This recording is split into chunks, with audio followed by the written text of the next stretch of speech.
Halo para siswa hebat, pada video ini kita akan memutar ruang waktu kita pada masa pemerintahan Kerajaan Kalingga dan Sriwijaya.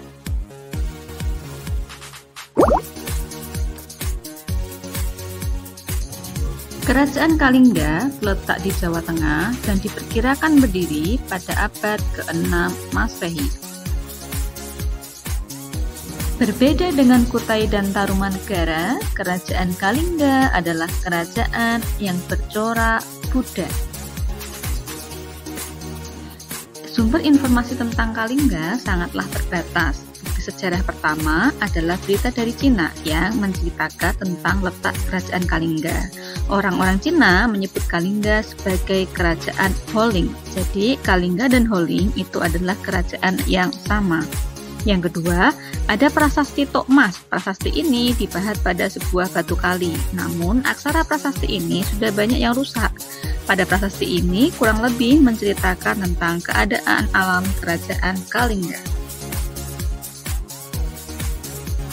Yang menarik, Kerajaan Kalingga dipimpin oleh seorang perempuan bernama Ratu Sima.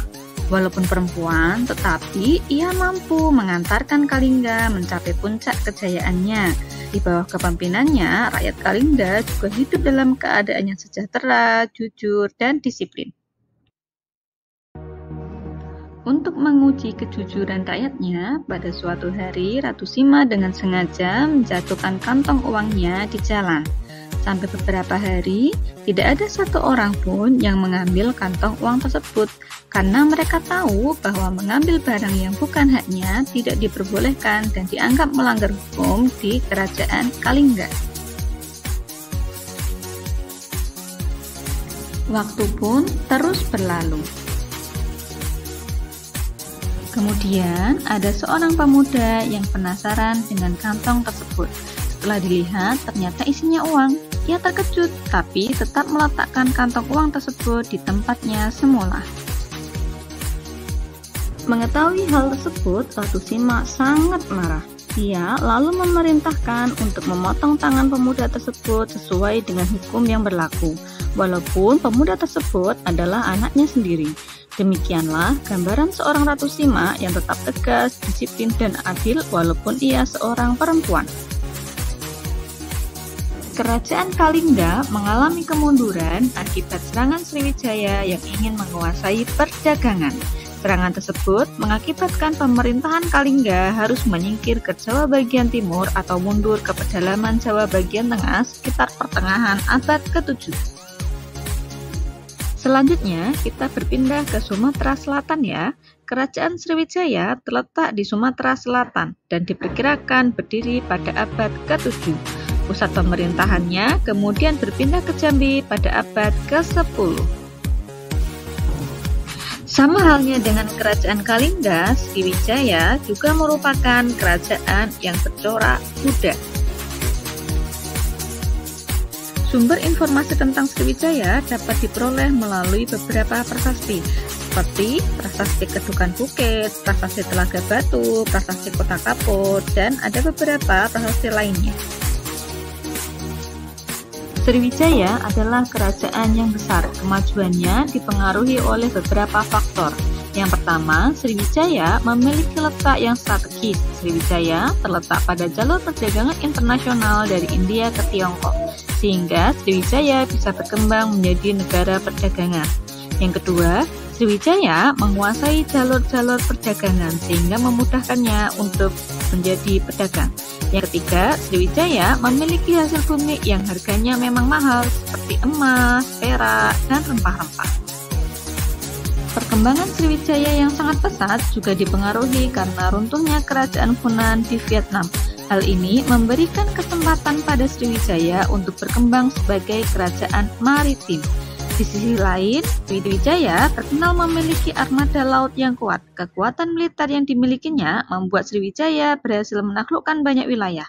Luasnya wilayah kekuasaan Sriwijaya membuatnya sering disebut sebagai Kerajaan Nusantara I. Selanjutnya, wilayah yang dikuasai ini setiap tahun akan membayar upeti atau pajak kepada Sriwijaya. Sriwijaya mencapai puncak kejayaan pada masa pemerintahan Raja Bala Putra Dewa. Ia berhasil menjalin kerjasama dengan Kerajaan Benggala. Raja Benggala menghadiahinya sebidang tanah untuk asrama pelajar yang berada di daerah Nalanda, India. Saat ini, asrama tersebut berkembang menjadi Universitas Nalanda. Hal ini menunjukkan kepedulian Sriwijaya terhadap perkembangan ilmu pengetahuan. Berkat perkembangan pendidikan Buddha, maka Sriwijaya berubah menjadi pusat perkembangan Buddha di Asia Tenggara dan Asia Timur. Pada mulanya, rakyat Sriwijaya hidup sebagai petani, tetapi kemudian beralih ke perdagangan. Oleh karena itu, Sriwijaya dikenal sebagai kerajaan maritim, yaitu kerajaan yang mengandalkan perekonomiannya dari kegiatan perdagangan dan hasil-hasil laut. Sriwijaya pada akhirnya mengalami kemunduran. Keadaan alam sekitar Sriwijaya telah berubah. Sriwijaya tidak lagi dikatakan pantai. Hal ini disebabkan karena aliran sungai Musi, Ogan, dan Komering banyak membawa lumpur. Akibatnya, Sriwijaya tidak baik untuk perdagangan. Pusat pemerintahan Sriwijaya dipindahkan ke Jambi pada abad ke-10. Namun, hal ini juga tidak mampu mengembalikan kejayaan Sriwijaya. Kemerosotan perekonomian membuat Sriwijaya tidak lagi mampu mengawasi wilayah kekuasaannya yang luas. Hal ini dimanfaatkan daerah kekuasaan Sriwijaya untuk melepaskan diri. Selanjutnya, munculnya kerajaan-kerajaan baru menjadi ancaman bagi Sriwijaya. Majapahit, Cholamandala, dan Majapahit pernah menyerang Sriwijaya untuk memperluas wilayah kekuasaannya. Demikianlah materi kita untuk video pembelajaran hari ini. So, thanks for watching.